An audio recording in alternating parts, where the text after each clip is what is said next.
नमस्कार सभी साथियों को स्वागत करता हूं सभी का इस YouTube चैनल पर जिसका नाम है स्टडी विद पीएन लोधा।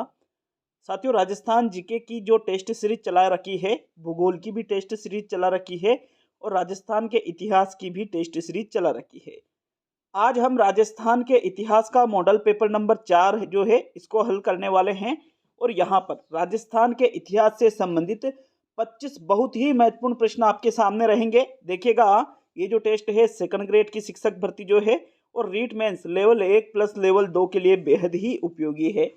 संपूर्ण राजस्थान के इतिहास से ये 25 प्रश्न बनाए गए हैं और आज का जो हमारा टारगेट रहेगा 25 में से 18 प्रश्नों को सही करने का रहेगा और अगर आप किसी प्रश्न को गलत करते हो तो 1/3 नंबर आपके कम किए जाएंगे और सही करने पर 1 नंबर आपको प्रदान किया जाएगा। मतलब यहाँ पर -1/3 माइनस मार्किंग आपके रहने वाली है। तो चलिए शुरू करेंगे आज के इस वीडियो को। पहला प्रश्न देखेंगे साथियों, प्रश्न संख्या 1 है, इनमें से असंगत है। असंगत का चयन आपको प्रश्न संख्या 1 में करना है। विकल्पों को देखिएगा, बागोर सभ्यता भीलवाड़ा, गरदरा सभ्यता बूंदी, गिलुंड सभ्यता राजसमंद और ओजियाना सभ्यता उदयपुर। तो इनमें से जो आपको असंगत लग रहा है उसका चयन आपको प्रश्न संख्या 1 में करना है। और पहले प्रश्न का अगर हम सही आंसर देखें तो आपके जो चौथा विकल्प है ओजियाना सभ्यता, क्या कह रहा है ये कि उदयपुर में, तो ओजियाना सभ्यता उदयपुर में नहीं है बल्कि ओजियाना सभ्यता भी कहां पर है, आपके भीलवाड़ा में है। इस वजह से विकल्प नंबर 4 आपके असंगत हुआ, तो यह आपका सही आंसर होगा प्रश्न 1 में। बाकी गरदरा सभ्यता बूंदी में है, गिलुंड सभ्यता राजसमंद में और बागोर सभ्यता भीलवाड़ा में है। ये तीनों तो यहाँ पर संगत है, तो ओनली विकल्प नंबर 4 आपका आंसर है। चलिए आगे बढ़ेंगे प्रश्न संख्या 2 की ओर। दूसरा प्रश्न देख लेते हैं। प्रश्न नंबर 2 है, इनमें से किसान आंदोलन से जुड़ी कौन सी घटना में 12 किसान शहीद हो गए थे? खुड़ी गांव की घटना, चंडावल की घटना, डाबड़ा कांड और इनमें से कोई भी नहीं। तो प्रश्न संख्या 2 में सही आंसर बताइए, कौन सा विकल्प आपका सही है। देखो, पूछा जा रहा है कि जिस किसान आंदोलन से संबंधित जुड़ी घटना में 12 किसान शहीद हुए थे, तो वो आपके कौन सा विकल्प सही है? तीसरा विकल्प, ठीक है ना, डाबड़ा कांड था साथियों, जिसमें 12 किसान शहीद हो गए थे। तो विकल्प नंबर 3 आपके प्रश्न संख्या 2 का बिल्कुल सही उत्तर है। देखिए, ये जो डाबड़ा कांड है ये डिडवाना नागौर में 13 मार्च 1947 को हुआ था। कब हुआ था? 13 मार्च 1947 को डाबड़ा कांड हुआ डिडवाना नागौर में, जिसमें कितने किसान शहीद हो गए थे? टोटल 12 किसान शहीद हो गए थे। तो आपके विकल्प नंबर 3 दूसरे प्रश्न का सही आंसर है। प्रश्न संख्या 3 की ओर बढ़ेंगे साथियों। तीसरा प्रश्न देखेंगे। प्रश्न नंबर 3 है, राजस्थान की पहली रियासत जिसने रियासती विलय पत्र पर हस्ताक्षर किए थे? धौलपुर रियासत थी, कोटा रियासत थी, बीकानेर रियासत थी और जैसलमेर रियासत थी। तो प्रश्न संख्या 3 में बताओ कौन सा विकल्प सही है। राजस्थान की पहली रियासत जिसने रियासती विलय पत्र पर हस्ताक्षर किए थे, उस रियासत का नाम है साथियों बीकानेर रियासत। कौन सी रियासत थी वो? बीकानेर रियासत। तीसरा विकल्प आपके प्रश्न 3 में सही है। देखिए, जब राजस्थान का एकीकरण हुआ तो रियासतों को रियासती जो विलय पत्र था उस पर हस्ताक्षर करके अपने आप को कि भाई मैं इस देश में रहना चाहता हूँ, ठीक है ना, ये आपके इस चीज में होता था साथियों। तो पहली रियासत कौन सी थी? बीकानेर थी। विकल्प 3 आपके प्रश्न 3 का सही उत्तर है। देखिए, उस समय बीकानेर के जो शासक थे वो थे शार्दुल सिंह। कौन थे? शार्दुल सिंह थे। ठीक है, अगले प्रश्न की ओर बढ़ेंगे साथियों। चौथा प्रश्न देख लेते हैं। देखिए, आज का ये पहला वीडियो है। आज आपके एक जो शैक्षिक परिदृश्य वाला वीडियो है वो भी आने वाला है। इतिहास का ये वीडियो आपके डाल दिया गया है, तो आज 2 वीडियो ये हो जाएंगे साथियों। और सुबह मैंने 8 बजे हिंदी का पेपर नंबर जो 7 है वो भी आपके अपलोड कर दिया है। जो 149 वाला जो कोर्स है ए पेपर लेवल 1 प्लस लेवल 2 के लिए 149 रुपये वाला जो कोर्स है, इस पर मैंने हिंदी के 40 प्रश्नों का टेस्ट भी सुबह डाल दिया है 8 बजे। आपके साथियों, आज एसएसटी जो लेवल 2 वाले, कल विज्ञान वालों के लिए और हिंदी वालों के लिए टेस्ट डाला था, आज हिंदी वालों के लिए और आपके जो एसएसटी वाले हैं, एसएसटी वालों के लिए जो आपके अगला टॉपिक है उससे संबंधित टेस्ट आ जाएगा। और साथ ही राजस्थान अध्ययन वाला जो 99 वाला कोर्स है उसमें कक्षा अपने 6ठी राजस्थान अध्ययन पूरी हो चुकी है, 7वीं की किताब राजस्थान अध्ययन की पूरी हो चुकी है, 8वीं की किताब पूरी हो चुकी है, 9वीं की किताब पूरी हो चुकी है और 10वीं की किताब का एक पार्ट कल डाल दिया था और दूसरा पार्ट आज आपके आ जाएगा साथियों। 11-12 बजे के आसपास राजस्थान अध्ययन का भी 99 वाला जो कोर्स है उस पर आपके टेस्ट आ जाएगा। देखिए ये राजस्थान अध्ययन वाला जो कोर्स है, इस कोर्स में आप सेकंड ग्रेड की भर्ती हो, रीट की भर्ती हो या अन्य कोई भी वैकेंसी हो, डायरेक्टली जीके के प्रश्न बिल्कुल पूछे जाएंगे। इसीलिए ये कोर्स कुछ विशेष रूप से लॉन्च किया गया है। तो निश्चित रूप से राजस्थान अध्ययन एक बार आप देखिएगा, बिल्कुल यूनिट वाइज मैंने उसमें जमा रखा है। प्रश्न 4 है, नीमू चना हत्याकांड कब हुआ था? 14 मई 1925, 14 जून 1925, 14 जुलाई 1925 और 14 अगस्त 1925। तो नीमू चना हत्याकांड इनमें से मतलब 1925 में हुआ, लेकिन कब हुआ ये आपसे प्रश्न संख्या 4 में पूछा गया है। और साथियों चौथे प्रश्न का जो सही उत्तर देखें तो नीमू चना हत्याकांड जो है ये 14 मई 1925 को हुआ था। कब हुआ था? 14 मई 1925 को। विकल्प 1 आपके चौथे प्रश्न का बिल्कुल सही उत्तर है। देखिएगा प्रश्न नंबर 5 की ओर बढ़ते हैं। 5वां प्रश्न है, इनमें से किसने पटियाला सैनिकों को धौलपुर भेजकर 1857 के विद्रोह का दमन करवाया था? रॉबर्ट्स ने, कर्नल होम्स ने, कैनिंग ने और घराड ने। तो साथियों 5वें प्रश्न में कौन सा विकल्प सही है? जब 1857 की क्रांति हुई थी तो धौलपुर में जो विद्रोह हुआ था, तो धौलपुर में किसने पटियाला के सैनिकों को भेजा और उस विद्रोह का, धौलपुर के विद्रोह का दमन करवाया था साथियों? तो उस अंग्रेज अधिकारी के बारे में आपको प्रश्न संख्या 5 में बताना है। देखिएगा 5वें प्रश्न का जो सही आंसर है वो रहेगा विकल्प नंबर 3, कैनिंग के द्वारा साथियों पटियाला सैनिकों को धौलपुर भेजा था। 1857 का जो वहां विद्रोह हुआ था धौलपुर में, उसका दमन करने के लिए, और बिल्कुल इन्होंने दमन किया भी था। तो विकल्प नंबर आपका 3 सही है प्रश्न 5 में। प्रश्न संख्या 6 की ओर बढ़ते हैं साथियों। छठा प्रश्न देख लेते हैं। देखिएगा, अच्छा ये एक और चीज, ये धौलपुर का जो विद्रोह हुआ था ये कब हुआ था? 27 अक्टूबर 1857 ईस्वी को। ये डेट भी आपको याद रखनी है। नेक्स्ट इस 7वें प्रश्न की ओर बढ़ते हैं। आपके प्रश्न नंबर 7 क्या है? साथियों प्रश्न संख्या 7 है आपके, कालीबंगा के संबंध में असत्य कथन है। ये कांस्य युगीन सभ्यता थी, मंदिरों के अवशेष मिले हैं, हड़प्पा की दीनहीन बस्ती इसको कहा जाता है, या निर्धन बस्ती भी आप इसको कह सकते हो, और हड़प्पा सभ्यता की ये तीसरी राजधानी थी। तो प्रश्न संख्या आपके छठे में कौन सा विकल्प सही है? कालीबंगा से संबंधित असत्य कथन इनमें से कौन सा है? छठे प्रश्न का सही आंसर पहला, दूसरा, तीसरा या चौथा? बिल्कुल भी याद नहीं है तो रिस्क नहीं उठाना है। 2 ऑप्शन हटा दो तो रिस्क उठा सकते हो, और याद हो तो कोई दिक्कत नहीं है। देखो प्रश्न संख्या 6 का सही आंसर है आपके विकल्प नंबर 2, मंदिरों के अवशेष यहाँ पर मिले, ये एक असत्य कथन है, क्योंकि कालीबंगा में मंदिरों के अवशेष नहीं मिले हैं साथियों। बाकी कांस्य युगीन सभ्यता थी, हड़प्पा की दीनहीन बस्ती या निर्धन बस्ती इसको कहा जाता है, और हड़प्पा सभ्यता की इसको तीसरी राजधानी भी कहा जाता है, किसको? कालीबंगा को। तो ओनली दूसरा विकल्प आपके असत्य कथन है। इसी वजह से छठे प्रश्न का आंसर भी क्या रहेगा? विकल्प नंबर 2 सही रहेगा साथियों। प्रश्न संख्या 7 की ओर बढ़ेंगे। देखिएगा प्रश्न नंबर 7 में क्या है, चलो दिल्ली मारो फिरंगी का नारा किन विद्रोहियों का था? एरिनपुरा के विद्रोहियों का, नीमच के विद्रोहियों का, भरतपुर के विद्रोहियों का, और कोटा के विद्रोहियों का। तो जो 1857 की जो क्रांति हुई थी उसमें एक नारा दिया गया था, चलो दिल्ली और मारो फिरंगी। ये जो नारा दिया गया था, कहाँ के सैनिक जो जिन्होंने विद्रोह किया था उन्होंने दिया था? तो 7वें प्रश्न का सही आंसर कौन सा रहेगा? पहला, दूसरा, तीसरा या चौथा? तो साथियों 7वें प्रश्न का राइट आंसर है चलो दिल्ली मारो फिरंगी। ये जो नारा दिया था एरिनपुरा के विद्रोहियों के द्वारा दिया गया था। विकल्प 1 7वें प्रश्न में सही है। अच्छा, ये जो एरिनपुरा का विद्रोह हुआ था इसमें सबसे ज्यादा सहायता इन सैनिकों की थी साथियों कुशाल सिंह चंपावत ने, जिन्होंने देसी राजाओं को भी हराया, और जो विदेशी मतलब अंग्रेज थे उनकी सेना को भी इन्होंने परास्त किया था, कुशाल सिंह चंपावत ने।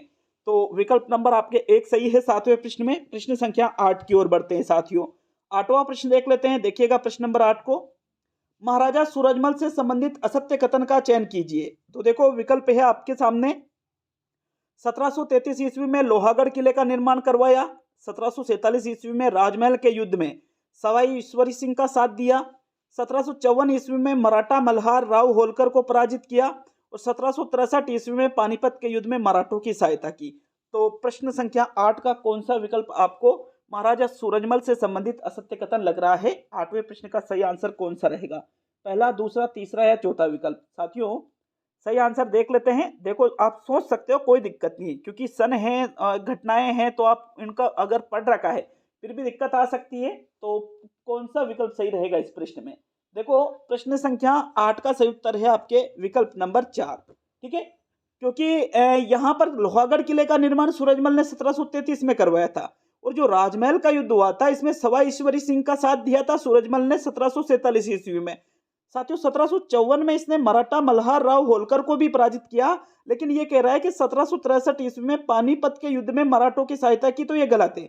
मराठों की सहायता पानीपत के युद्ध में इसने 1763 ईस्वी में नहीं की थी, बल्कि 1761 ईस्वी में इसने पानीपत के युद्ध में मराठों की सहायता की और 1763 ईस्वी में ये वीर गति को प्राप्त हो गए थे साथियों। कौन? महाराजा सूरजमल। तो इसी वजह से आपके 8वें प्रश्न में जो चौथा विकल्प है यही आपका सही उत्तर है।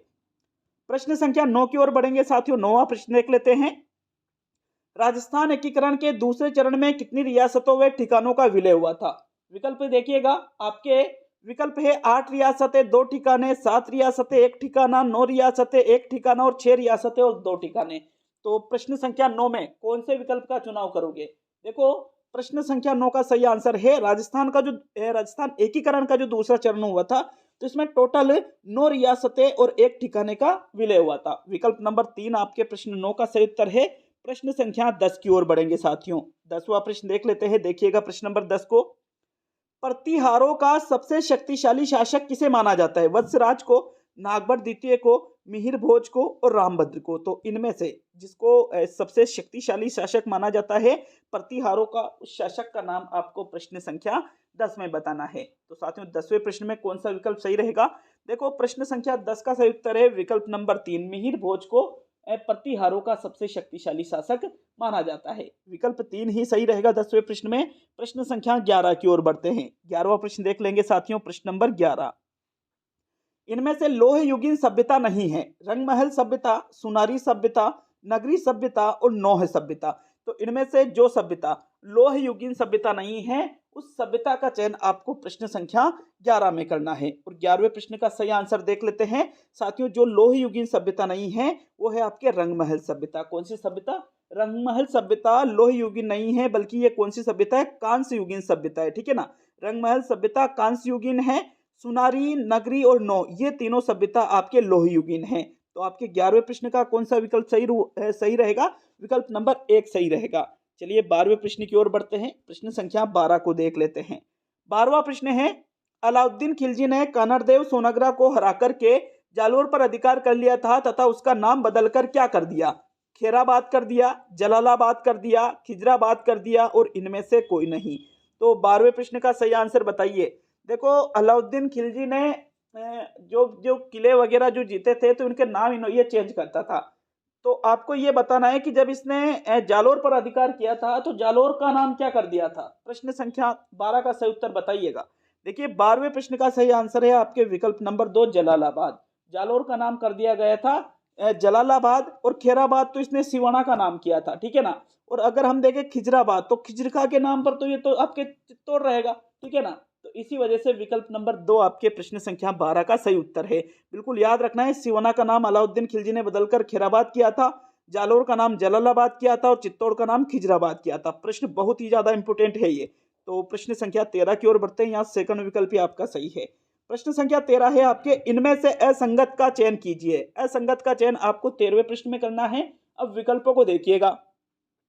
कोटा प्रजामंडल, नैनूराम शर्मा, मेवाड़ प्रजामंडल, माणिकलाल वर्मा, अलवर प्रजामंडल, हरिनारायण शर्मा और धौलपुर प्रजामंडल रघुवर दयाल।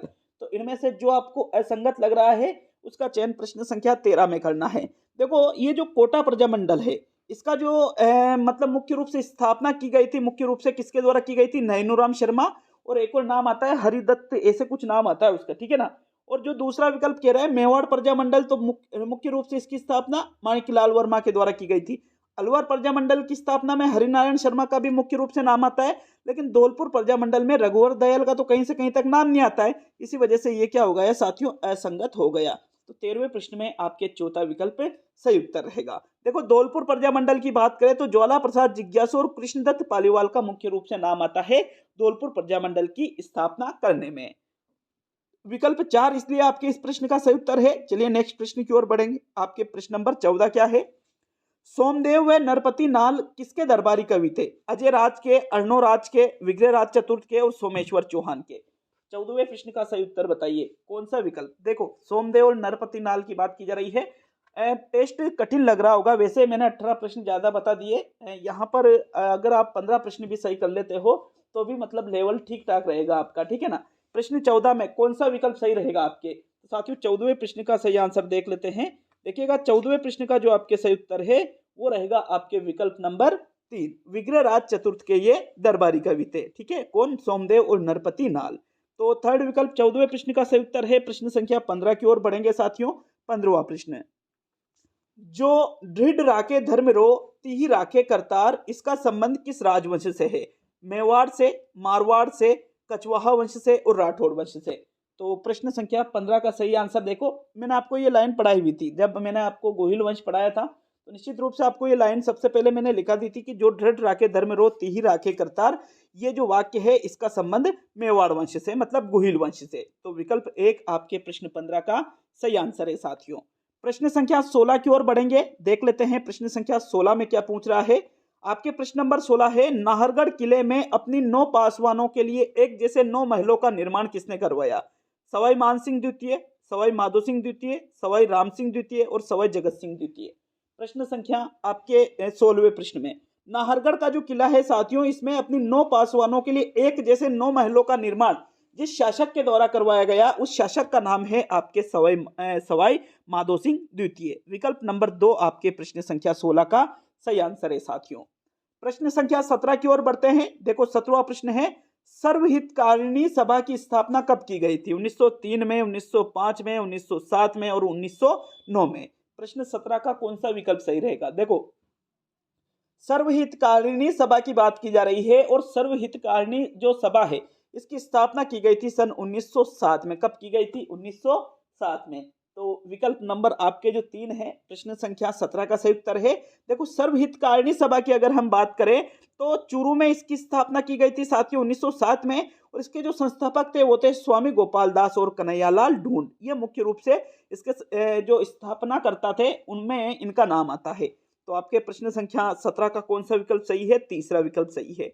बिल्कुल ईमानदारी से कमेंट करना, 25 में से 18 प्लस किस किस के हैं और 15 प्लस किस किस के हैं, ठीक है ना। 18वां प्रश्न देख लेते हैं। प्रश्न संख्या 18, जम्बुआई माता का मंदिर किसने बनवाया था? कोकिल देव ने बनवाया था, दुल्हे राय ने बनवाया था, रामदेव ने बनवाया था और पृथ्वीराज कछवाहा के द्वारा बनवाया गया था। तो साथियों जम्बुआई माता का मंदिर इनमें से जिस शासक के द्वारा बनवाया गया था उस शासक का नाम आपको प्रश्न संख्या 18 में बताना है। देखो अगर हम बात करें जम्बुआई माता की तो बिल्कुल जम्बुआई माता जो है ये कछवाहा शासकों की कुल देवी है, ठीक है ना। और इनके मंदिर का जो निर्माण है साथियों दुल्हे राय के द्वारा करवाया गया है। किसके द्वारा? दुल्हे राय के द्वारा। अब आपको कमेंट बॉक्स में ये बताना है कि दुल्हे राय को एक और अन्य किस नाम से जानते हैं। मैंने आपको लिखा रखा है, पढ़ा रखा है, लेकिन मैं आपको बिल्कुल पूछना चाहता हूँ, ठीक है ना। तो जम्बुआई माता का जो मंदिर है दुल्हे राय के द्वारा बनवाया गया था साथियों। विकल्प 2 आपके प्रश्न संख्या 18 का बिल्कुल सही आंसर है। देखो दुल्हे राय जो है इसने कछवाहा वंश की स्थापना की थी साथियों 1137 ईस्वी में। मतलब कछवाहा शासकों का जो जनक है, एक तरह से आप जनक भी कह सकते हो, तो कौन आएगा? आपके दुल्हे राय आएगा, क्योंकि इसने कछवाहा वंश की स्थापना कब की थी? 1137 ईस्वी में। विकल्प आपके कौन सा सही है 18वें प्रश्न का? विकल्प नंबर 2 सही है साथियों। प्रश्न 19 की ओर बढ़ेंगे। 19वां प्रश्न है, राणा लाखा की बूंदी के तारागढ़ किले को जीतने की प्रतिज्ञा पूरा करने के लिए नकली तारागढ़ दुर्ग बनाया था, जिसमें जो युद्ध हुआ था उसमें कौन मारा गया था? योगेश्वर भट्ट मारा गया था, कुंभा मारा गया था, राव चूड़ा मारा गया था या झोटिंग भट्ट मारा गया था? तो प्रश्न संख्या 19 में कौन सा विकल्प सही है? देखो राणा लाखा ने प्रतिज्ञा की थी कि भाई मुझे बूंदी का तारागढ़ किला जीतना है, लेकिन साथियों वो जो प्रतिज्ञा थी उस प्रतिज्ञा को पूरा करने के लिए इन्होंने एक नकली तारागढ़ दुर्ग बना दिया, जिसमें साथियों जो युद्ध हुआ तो इसमें कुंभा मारा गया था। विकल्प 2 आपके प्रश्न 19 का बिल्कुल सही आंसर है। प्रश्न संख्या 20 की ओर बढ़ेंगे मित्रों। 20वें प्रश्न में आपसे क्या पूछ रहा है? तो चलिए 20वां प्रश्न देख लेते हैं। टोटल प्रश्नों की संख्या 25 है, 20 नहीं है, ठीक है ना। बीकानेर के राठौड़ों में इनमें से कौन 1857 की क्रांति के समय शासक था? रतन सिंह था, गज सिंह था, सरदार सिंह था और डूंगर सिंह था। तो जब 1857 की क्रांति हुई थी तो उस समय बीकानेर के जो राठौड़ वंश है इसमें बीकानेर का शासक कौन था? 1857 की क्रांति की बात की जा रही है। जब 1857 की क्रांति हुई थी साथियों उस समय जो बीकानेर के राठौड़ वंश है इसमें बीकानेर का शासक कौन था? आपके सरदार सिंह। कौन थे? सरदार सिंह। विकल्प नंबर जो 3 है आपके प्रश्न संख्या 20 का बिल्कुल सही आंसर है। प्रश्न संख्या 21 की ओर बढ़ेंगे साथियों। इसके बाद में आपके शैक्षिक तकनीकी का पेपर नंबर 24 आ जाएगा, ठीक है ना। इसके बाद में आएगा वो प्रश्न संख्या 21 की ओर बढ़ते हैं। तो चलिए 21वां प्रश्न देख लेते हैं। आपके प्रश्न नंबर 21 है, महा सभा थी, मेवाड़ की न्यायिक संस्था थी, मारवाड़ की न्यायिक संस्था थी, जयपुर की न्यायिक संस्था थी और शेखावटी की न्यायिक संस्था थी। तो देखो प्रश्न नंबर 21 में कौन से विकल्प का चुनाव करोगे? महा जो सभा थी ये किसकी न्यायिक संस्था थी, मतलब किस रियासत? मेवाड़, मारवाड़, जयपुर, शेखावटी। प्रश्न संख्या 21 में राइट आंसर देख लेते हैं। देखो 21 का जो सही आंसर है, महा जो सभा थी ये मेवाड़ की न्यायिक संस्था थी। विकल्प 1 आपके 21 का सही उत्तर है साथियों। महा सभा की अगर हम बात करें तो इसकी स्थापना 1880 ईस्वी में महाराणा सज्जन सिंह के द्वारा की गई थी। किसके द्वारा? महाराणा सज्जन सिंह के द्वारा 1880 ईस्वी में मेवाड़ की जो न्यायिक संस्था थी महा सभा, इसकी स्थापना की गई थी। 21 में आपके प्रथम विकल्प सही है। 22 की ओर बढ़ते हैं। तो 22वां प्रश्न देख लेंगे साथियों। प्रश्न संख्या 22 में क्या पूछ रहा है? मारवाड़ का दूसरा पितृहंता किसे कहा जाता है? अभय सिंह को, बख्त सिंह को, अजीत सिंह को और राम सिंह को। तो इनमें से मारवाड़ का दूसरा पितृहंता पूछा है, पहला नहीं दूसरा पूछा है। तो किसको कहा जाता है मारवाड़ का दूसरा पितृहंता? प्रश्न नंबर 22 का सही आंसर बताइए। देखो 22 का जो सही आंसर है वो रहेगा आपके विकल्प नंबर 2। बख्त सिंह को मारवाड़ का दूसरा पितृहंता कहा जाता है, लेकिन भले इसने, देखो इसका पिता था अजीत सिंह, ठीक है ना, अजीत सिंह को इसने मार दिया, फिर भी ये शासक नहीं बना था। शासक कौन बना था साथियों? अभय सिंह शासक बना था, लेकिन फिर शासक नहीं बना, मार दिया, तो मतलब एक तरह से बदनामी हो गई और मारवाड़ का दूसरा पितृहंता इसको कहा जाता है। तो विकल्प नंबर आपका कौन सा सही हुआ? 22 का विकल्प नंबर जो 2 है 22वें प्रश्न का सही आंसर है। प्रश्न संख्या 23 की ओर बढ़ेंगे साथियों। 23वां प्रश्न देख लेते हैं। देखो प्रश्न नंबर 23 है, मुगल मेवाड़ संधि 1615 ईस्वी में हुई। अकबर व महाराणा प्रताप के मध्य, अकबर व उदय सिंह के मध्य, जहांगीर व अमर सिंह के मध्य और औरंगजेब व अजीत सिंह के मध्य। तो जो मुगल मेवाड़ संधि हुई थी 1615 ईस्वी में, ये प्रथम मुगल मेवाड़ संधि थी, जो कि महाराणा प्रताप के पुत्र थे। कौन साथियों? यहाँ पर आपके अमर सिंह, अमर सिंह प्रथम की बात है ये, ठीक है ना। अमर सिंह प्रथम और जहांगीर के बीच में मुगल मेवाड़ संधि हुई थी 1615 ईस्वी में। भाई महाराणा प्रताप ने और उदय सिंह ने तो कोई संधि ही नहीं की थी, ठीक है। विकल्प 3 आपके 23 का सही आंसर है। 24 सेकंड लास्ट प्रश्न देख लेते हैं। इसके बाद एक और प्रश्न बच रहा है 24वें के बाद में। कर्नल जेम्स टोड ने किस युद्ध को मेवाड़ का मैराथन कहा है? हल्दी घाटी के युद्ध को, कुंभलगढ़ के युद्ध को, दिवेर के युद्ध को और गोगुंदा के युद्ध को। 24 का कौन सा विकल्प सही है? तो देखो कर्नल जेम्स टोड के द्वारा प्रश्न नंबर 24 का सही आंसर है विकल्प नंबर 3। दिवेर के युद्ध को मेवाड़ का मैराथन कहा है किसने? कर्नल जेम्स टोड ने। तो विकल्प 3 आपके 24 का सही आंसर है। अब आज का अंतिम और 25वां प्रश्न देख लेते हैं साथियों। अंतिम और 25वां प्रश्न देखने से पहले आप सभी को बता दूं कि ऐप पर जो 149 वाला कोर्स है नहीं ले रखा है तो निश्चित रूप से ज्वाइन जरूर करिएगा, क्योंकि लगभग 140 से भी अधिक टेस्ट वहां पर उपलब्ध करवाए जा चुके हैं और कम से कम आपको 250 से 300 टेस्ट, अगर एग्जाम आगे बढ़ता है तो 250 से 300 टेस्ट है, और एग्जाम आगे नहीं बढ़ता है 4-5 फरवरी को तो खैर मुश्किल लग रहा है, ये मार्च अप्रैल तक जा सकता है ये। तो साथियों फिर आपको कम से कम यूं मान लीजिए 250 टेस्ट मिलेंगे, और अभी अगर एग्जाम आगे नहीं बढ़ता है तो 200 टेस्ट तो और आपको मिल ही जाएंगे। तो अंतिम और 25वां प्रश्न देख लेते हैं। मैंने ऐप डाउनलोड का लिंक कमेंट बॉक्स में भी दिया है, वहां से आप ऐप डाउनलोड कर सकते हो। और ऐप यहाँ कमेंट बॉक्स में से कोई दिक्कत है तो प्ले स्टोर पर जाकर भी आप ऐप को डाउनलोड कर सकते हो। खानवा के युद्ध में सांगा के घायल होने पर नेतृत्व किसने संभाला था? झाला अज्जा ने, झाला बीदा ने, शक्ति सिंह ने और झाला राव ने। तो एक कंफ्यूजन ये हो जाता है कि जब खानवा का युद्ध हुआ था तो उसमें राणा सांगा जब घायल हुआ तो उसकी जगह जो उनके जो राज चिन्ह धारण किए गए थे ये झाला अज्जा के द्वारा धारण किए गए थे। और जब हल्दी घाटी का युद्ध हुआ था तो जब महाराणा प्रताप घायल हुए थे साथियों, तो उनका जो राज चिन्ह है वो किसने धारण किया था? झाला बीदा ने। अब देखो खानवा का युद्ध पहले हुआ था और हल्दी घाटी का युद्ध बाद में हुआ था। तो अगर झाला अज्जा और बीदा में कंफ्यूजन होता है तो अज्जा में देखो ए शब्द आ रहा है और बीदा में बी शब्द आ रहा है, ठीक है ना। तो ए मतलब आगे आता है तो खानवा का युद्ध आगे हुआ था, और बी मतलब बाद में आता है तो हल्दी घाटी का युद्ध बाद में हुआ था। इस प्रकार से आप इस चीज को याद रख सकते हो। विकल्प 1 आपके 25 का सही आंसर है। तो ये कंप्लीट होता है साथियों आपके पेपर नंबर, जो गोल्डन पेपर नंबर 4 है इतिहास का, कंप्लीट हो चुका है। बिल्कुल ईमानदारी से कमेंट बॉक्स में कमेंट करना कितने प्रश्न आपने 25 में माइनस मार्किंग करने के बावजूद सही किए हैं। तो मिलते हैं नेक्स्ट वीडियो में। बहुत बहुत धन्यवाद। लाइक शेयर जरूर करिएगा वीडियो को।